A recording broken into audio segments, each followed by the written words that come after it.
Hello, Local 304. I hope everyone had a happy, enjoyable holiday, and hope you got a chance to view our holiday video that Chad Manspeaker made from us for you guys. Uneventful weather during that period, so I hope we got some opportunity for you guys to enjoy the holidays. Let's jump right into this. We still negotiating the line clearance agreement. So Royer, Ashland, Wrights. I did sign an extension today since we were unable to make an agreement before the end of the year. If you remember, 2 years ago we really went for 7 months past the expiration agreement, and there was a lot of concern about Lineco. So this extension will cover the Lineco increase, and also recognizes that any economics that we negotiate will be retroactive to the first day of the new agreement, 1/3 of 2021. So different negotiations this year, as everything has been this year. We are negotiating by Zoom, and so I stay in touch with the committee.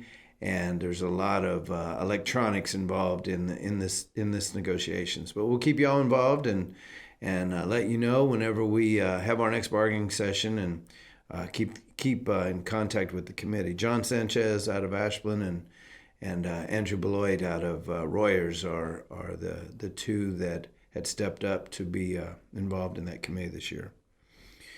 So lots more to come on that. Let me give you a quick Corona update. We are seeing an uptick in numbers. About 3 weeks ago, I was after the Thanksgiving boom, why we kind of settled down, and I was impressed with the numbers. But now they're back up again. I think I've got 17 new across contracts in order to inform the 7th District about. And sadly, we did have our first fatality. So we've been really lucky this year. I know a lot of the locals in the 7th District have had fatalities, but this was our first one. Jeffrey Energy Center seems to be still one of our hot spots. The company has invoked the CDC guidelines for critical infrastructure staffing. And so those guidelines are pretty specific about all of the things the company has to do in order to maintain a safe environment when allowing people that potentially have even been exposed to continue to work. So we had a conversation yesterday about exactly what all is being done, and also for contractor safety with having 2 units out now. There's a lot of folks going in and out of Jeffrey. So they explained to us how they're fogging the rooms, staggering where contractors are breaking, staggering where they're showing up, so that they can maintain some prevention opportunities. Even not sharing of tools. So if, for instance, if you have contractors working at Bottom Ash, they will be the same contractors working in that area, so they don't interact with even inside the contractors. So the company has agreed to meet with me along with Jeffrey reps twice a week at least, while this critical infrastructure staffing is being invoked, keeping us informed of what's happening and how soon we can get out of this. Now, the other thing that's triggered the sequester document again, that'd be the next step if we can't continue to staff, if we run into those issues where we need to then sequester folks on site. Then what's that look like? The conversation is broad enough to say, do we do it by classification? Do we do it by facility? Obviously, a generation facility would be one discussion, and then also T&D would be another discussion. So we did get them to agree that Wolf Creek should be part of the sequester document too, so that we don't have to have a separate agreement there. The only thing we would have to do is for the fatigue rules, we'd have to have a separate addendum for Wolf Creek. So more to come on that. We are back to meeting again on Wednesdays. We took a pause on that because it just didn't feel like we were being very productive, and so we've restructured how we're holding that meeting, and it seems to be more productive now. So we'll keep you informed of what's going on there. podcast. Had the opportunity yesterday to do our first podcast. So myself, along with Chad Manspeaker and David Galvin, sat down and just kind of had a table discussion on how politics affect labor, how labor affects politics, and just kind of an education piece for the membership. I'd really like it if you can critique that and let us know what you think. I'd like to continue doing some podcasts where we take an opportunity to help broaden the education of our membership. Along those lines, if you got some ideas of things you'd like us to talk about, please let us know. Contact us. You can do it LU304 at ibw304.org or contact any one of us individually, and we'd be more than happy to take that subject on.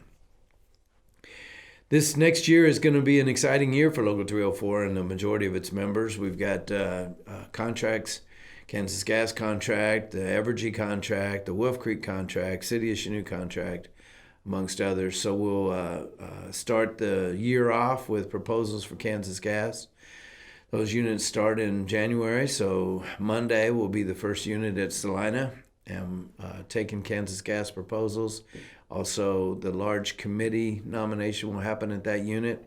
You guys know how it works. You're veterans at this, but just for me saying it, you have to convince your unit that that proposal you brought forward is one that's of value to go to the large committee to be vetted, to then go to the small committee, which goes to the table, the negotiations table. So those proposals should be things like what you saw that had an adverse effect on you during the life of this last agreement, and then obviously the things that you'd like to see improved in the agreement. So again, we've got proposal sheets. I know that Gene Scard and Jason Iannacone have been working with the unit chairs, getting those proposal sheets out, getting the notification of those unit meetings.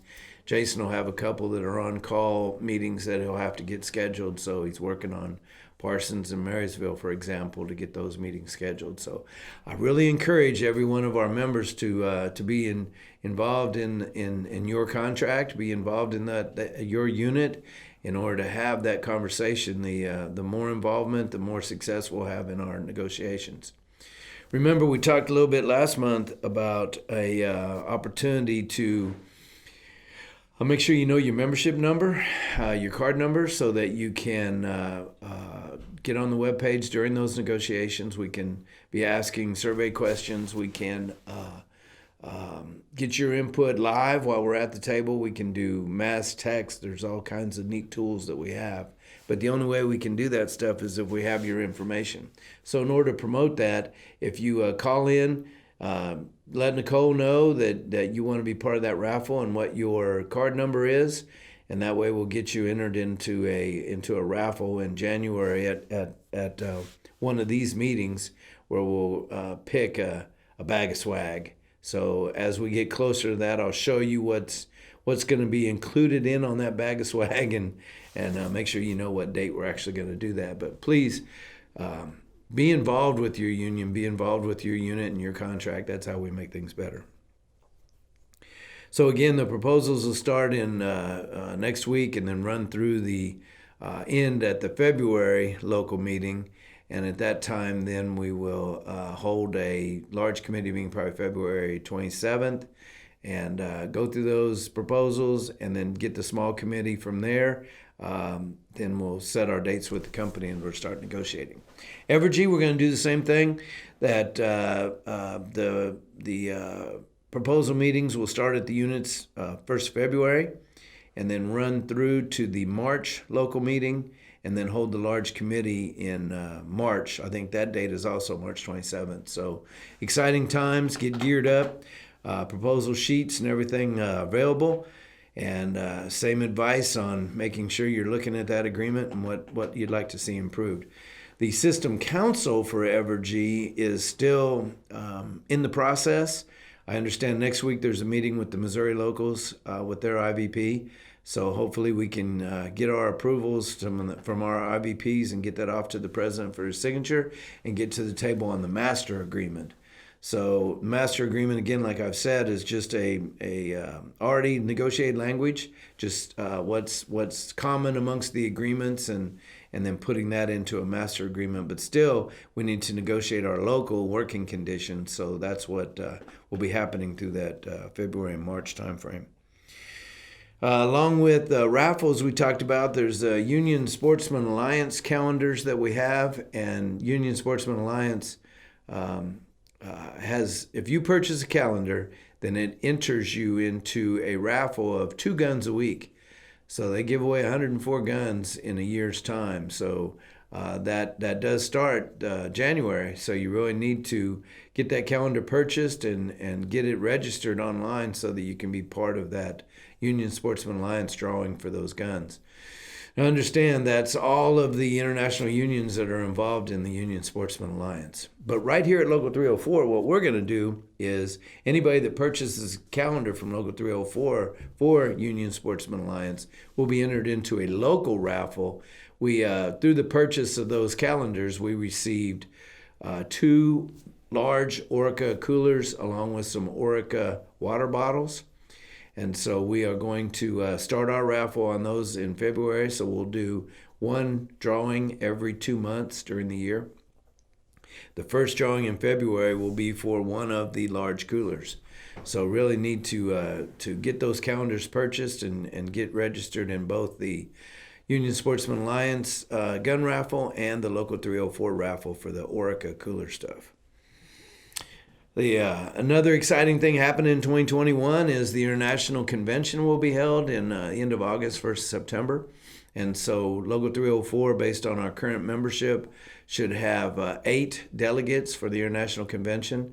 So what, according to the bylaws, what will happen in February, the president will appoint the judge and tellers, and then in April we'll hold our nominations. There'll be a letter that goes out to y'all end of March to make sure that you are encouraged to attend the April meeting or have your letter of acceptance of nomination in there.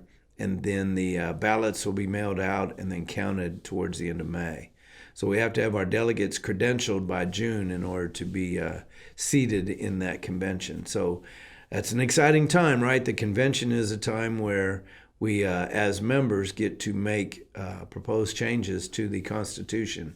So the conventions that I've attended have been very exciting to hear the members' opinions of what's in the Constitution and how we can change that. And they also offer lots of entertainment opportunities too. So I hope you want to be a part of that and stay involved in your local union. Speaking of being involved in local union, the Flint HIlls foremen have asked to be recognized under the agreement. When we first organized back in the early 60s, the Flint HIlls contract, we did not include the foreman. So now the foreman would like to have an opportunity to have their voice heard in their wages and working conditions. And so that we have petitioned the National Labor Relations Board for recognition, and the hearing will be set next Thursday as the company is arguing that they are supervisory employees and should not be part of a unit. Where obviously you guys know we have foremen in every one of our agreements, and there's no reason that they should not be included in that unit. So it's an Armor Globe election, and anxious for the hearing to be held next Thursday. It will be held virtually, so that'll be the first time I've had a National Labor Relations Board hearing virtually. We held a vote for Wolf Creek. We had the member that wanted to be recognized there, and we did have to do a vote, and it was held by Zoom. So it's not our first time, but this will be the first hearing that we've done. Along with that same conversation about Zoom meetings, we held our first arbitration virtually. We held the boundary arbitration with Evergy, and that was by Zoom. The arbitrator did a real good job of handling the electronics in the arbitration. We will be receiving the transcript here in the next week or so, and then we'll get our briefs submitted to the arbitrator within 30 days from then, and wait for his response. So we're hoping we'll get a response end of February or 1st of March. I know we got brothers and working over in KCPO territory again this week, and so that obviously will be this arbitration will affect the conditions of that too. So waiting on that response. So Local 304, I know it's kind of a shorter version of the business manager report this week, but I appreciate everything you're doing, and have a happy new year. Stay safe, and we'll talk to you soon. Thanks, Local 304.